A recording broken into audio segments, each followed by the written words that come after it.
getting the chance to watch film on Drake. I guess you said that you thought they were a pretty good team then. What was the film showing you since?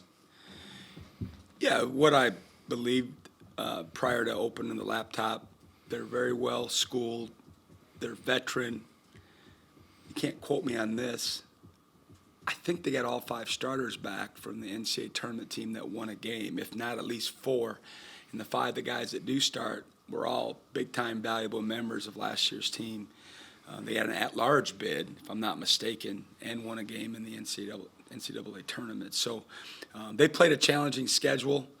They just got done, playing at Richmond and at St. Louis, and those are tough places to play. And we're going to get them when they're going to be in a foul mood.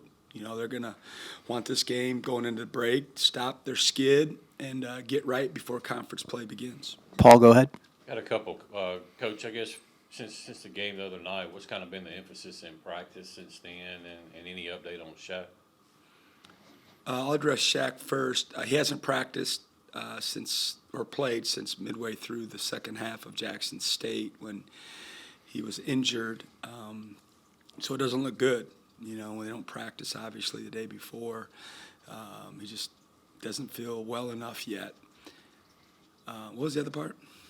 Just about what the emphasis has been on in practice since. Getting better, playing better. Pretty obvious that we're not playing our best recently. We found a way to win. That's the silver lining. But we're just not playing as well as we were. And if I knew the answer to it, I would fix it. I'm searching for it. We're all searching for it. We got one more crack before SEC play begins, and this will be tough. These games are always tough. You've heard coaches over time talk about these games being hard because they all have plans. Some are flying back with the team. Some are going home from there. They got, arrangements that had to be made, packing that had to be made. They got plans with their families, and rightfully so. And so, we've tried to take care of all that stuff before we left today to make sure we could focus on the task at hand. But we'll have our hands full for a number of reasons. One, how we're playing. Two, our opponent, where it's at, real close to their campus. There won't be a lot of people there at 4 o'clock on a Tuesday afternoon. So we'll be up against it a little bit and have to create our own energy. One more question. It's been kind of an interesting situation at that 4 spot this year, and you've got some pretty good production there, but one night it may be Tyler, and the other night it may be Cam, maybe Keyshawn off the bench. Just your thoughts on that group and what they've been able to do for you so far? Yeah, we've been by committee.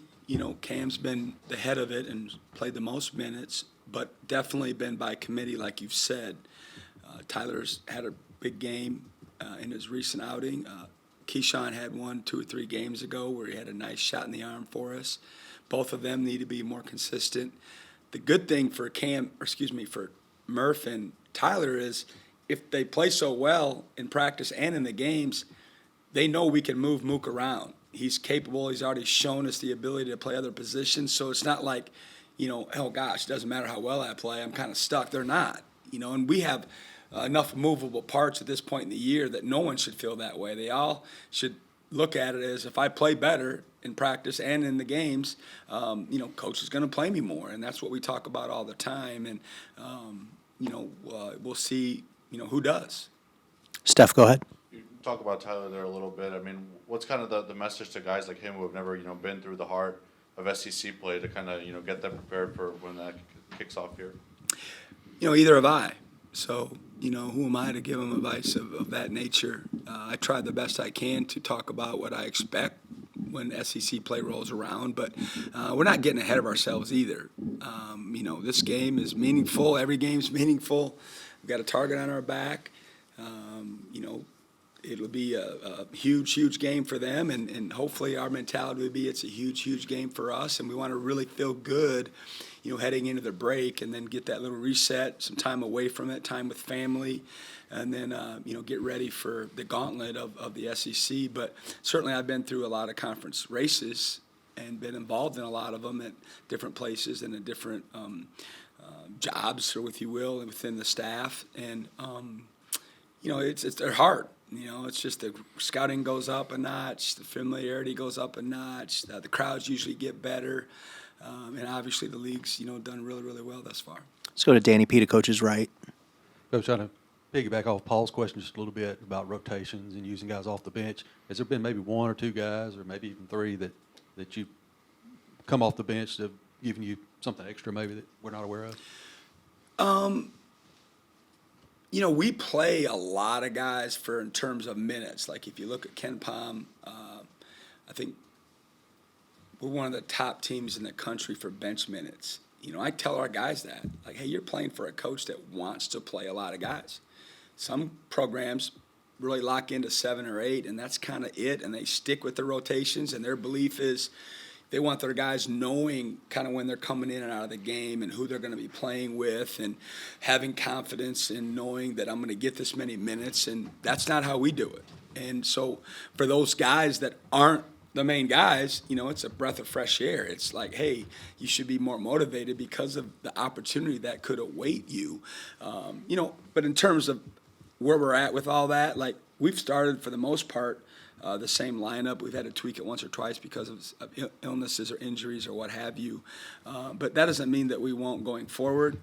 And in terms of, who's going to be coming in and out of the game, I mean, you guys follow us, you see who's playing, and we just need to have better production from everybody. And like I keep telling them, like after the ball is tipped, everybody comes off the bench.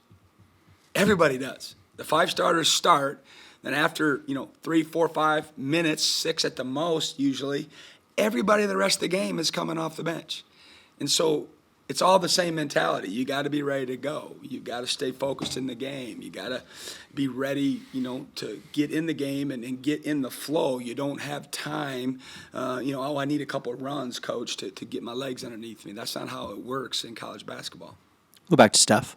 You talked after the Nichols game about, the headlines and kind of how guys have handled that. I mean, you move up a couple spots again in the AP poll. Is that something you talk about with your guys? Do you tell them to ignore it, or is that just something you kind of hope that they learn to, process on their own? Yeah, I don't tell them to ignore it. It's social media and how visible it is if you're into college basketball. We don't talk about it that much, to be honest with you. Certainly we talk about it. I mean, it's like I said, everybody knows it, so we don't ignore it. But the biggest thing is just to understand what the other locker room, is preparing for. And if we were on the other foot, how would we feel? How would our focus be? How would our motivation level be? And try to use that for us to understand that these teams are circling it right now, and recently we haven't handled it very well, and we're going to have another opportunity on Tuesday against Drake where I know what their film room's going to feel like now. I know those coaches and how motivated they are and how good they are, and those players that have played in big games, and they're trying to turn their season a little bit and get back to the winning column. So, we talk about it, but at the same time, we talk about what a marathon college basketball is, and we don't want to be a paper champion, and we want the results to speak for themselves. Looking back on that last game and even before the Jackson State game, Tolu kind of really wasn't himself in a couple of those games. He had a heck of a start, though, with the second half. What did you see? Anything change with him to get that spark going, or was it just a matter of him settling back in?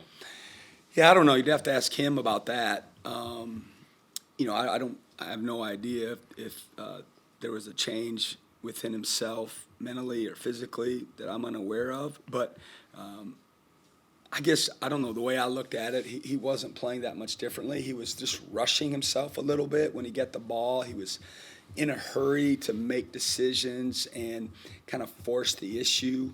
And then I think it becomes frustrating at times for him because there's not many games where we can just throw it inside and he's going to play one-on-one. It's usually some sort of trap that's coming, and they come from different angles and different places on the court. And what he's going to realize is that's just the way it's going to be for him for the majority of the season. Now, in the SEC, I think he'll see a little more single coverage because of the length and the size, that's going to be on the court. But we'll see. If we don't shoot the ball better, then why would they? Why wouldn't they continue to double him and make other guys shoot the basketball? But he's been good. Like today and yesterday, his spirits were great. His focus was great. He was showing some leadership qualities the last couple of days that were really good to see.